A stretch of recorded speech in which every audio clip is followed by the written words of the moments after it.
is emerging that some Ghanaians living in Ukraine are unwilling to return to Ghana in spite of government's evacuation plan. The first batch of 17 citizens evacuated from Ukraine touched down in Ghana yesterday with the hope that more will follow in the coming days. At a meeting between officials of the Foreign Affairs Ministry and the family members of affected persons, it came up that some of them are unwilling to be evacuated. Is a very dicey one, and as I said this morning at the conference center, parents need to advise their children to be wise. A lot of young men and women who are listening to other voices and are creating imaginary situation for themselves that doesn't exist. Ukraine is not a Schengen country, and what I mean by that is that the visa you get to Ukraine is only for Ukraine. Hungary is a Schengen country, so Hungarian visa will take you to the whole of Europe. Right. Czech Republic is a Schengen country. Most of those neighboring are the NATO countries, but Ukraine is not. And so people who study in Ukraine are a little bit limited. Right. And most of the students, when they cross the border into maybe Czech Republic or Hungary, they assume they've got into safe haven, so they can take advantage. That is ignorance. Why am I saying it's ignorance? Hungary, for instance, is a police state. I studied there and I can tell you. Even if you go and hide in a toilet or in a bathroom or in the kitchen, in 72 hours, they will know where you are. So if our students don't take advantage of the evacuation process now, that is being done by government and by courtesy of benevolent men and women, philanthropists who are helping, and that lapse or that time passes, you'll be on your own. So that's Evangelist Lawrence Tete admonishing the students to return home. The Foreign Affairs Minister, Deputy, I beg your pardon, Kweku Amprechum Sapong, also warned that it's risky to continue to live in that country. He appealed to them to come back home. We are receiving those who are not all students who have crossed into the other countries or neighboring countries want to come readily now. As I walk in here today, a parent called me aside and said to him that, Minister, my son has crossed into, is it Hungary or Poland? And he tells him Warsaw. He says he's in Warsaw. He wants to spend a couple of days there before coming down. I say, hey, you are in this kind of situation, you run out of this traumatic situation, you are in a safe place, we are trying to get you home, you say we should leave you to spend some few days there.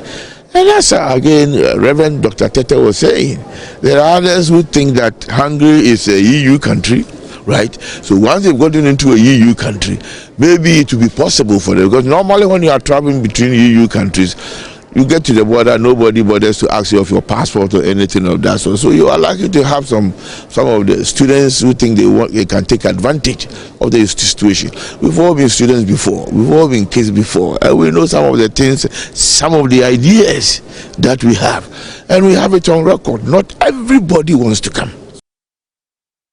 Let's catch a flight to Hungary now and speak to the leader of the student union there, Gabriel Asante. Gabriel, thank you so much for joining us here on Joy News Prime.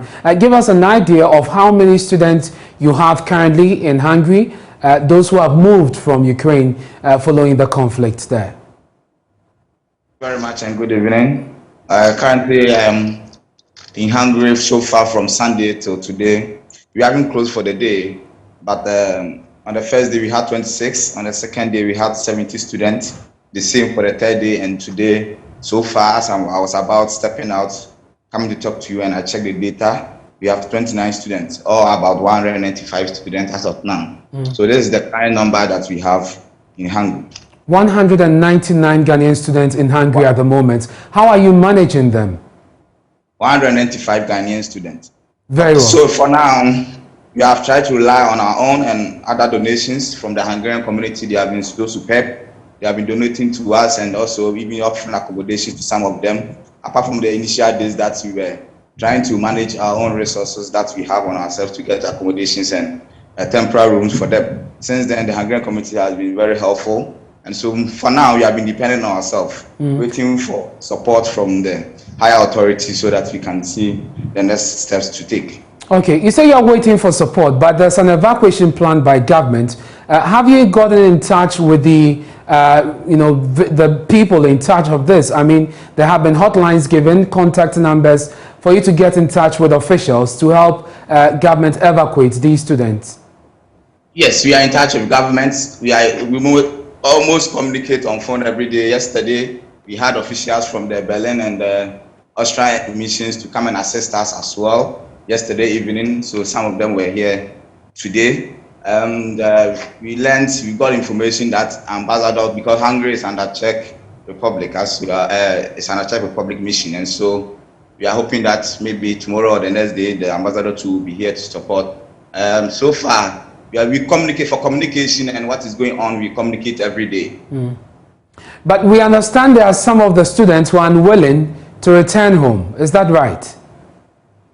That is right. What reasons have they given? That is right.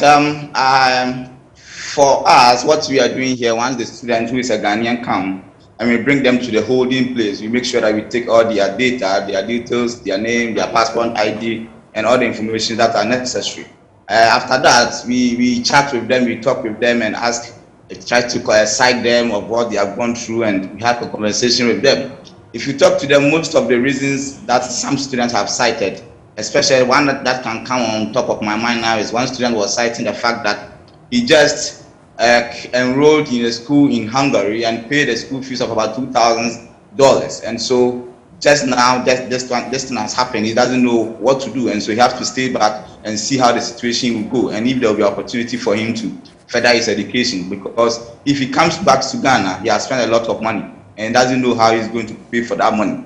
And others too have cited the reason they have family members in other Schengen area, because as you know, Hungary is part of Schengen area, and so once you are here, you have access to other European countries, and so they would like to visit them than going back to Ghana. So there are a lot of reasons, but these are the ones that are mostly cited by citizens and by some of the students that we have received. And some also are of the opinion that coming back to Ghana they will have a lesser opportunities compared to trying to find their way to stay here. So these are the issues, and these are the reasons some of our students we have received have given us. And very finally, Gabriel, before you go, we understand that because you have had to take in your compatriots in Hungary, those of you who are originally settled there or are there for school are stretched in terms of resources, and many of you are on government scholarships, and your stipends are not coming. Is that the situation? That is true. That is very true. Our stipends are not coming. Since last quarter of last 2021, which is October, November, December, our stipends have not come this quarter, first quarter of 2022. January, February, March, as we just entered to, have not come. So even today, the student leaders here have made a press statement. We have released a press statement to this effect, admonishing the government to support. Gabriel, thank you very much. That's Gabriel Asante. He is president of the Student Union in Hungary. They are taking in their compatriots who have been hit by the conflict in Ukraine. And some of them, unfortunately, are not willing to return. But officials are definitely in touch with the leadership. Let's see how that goes.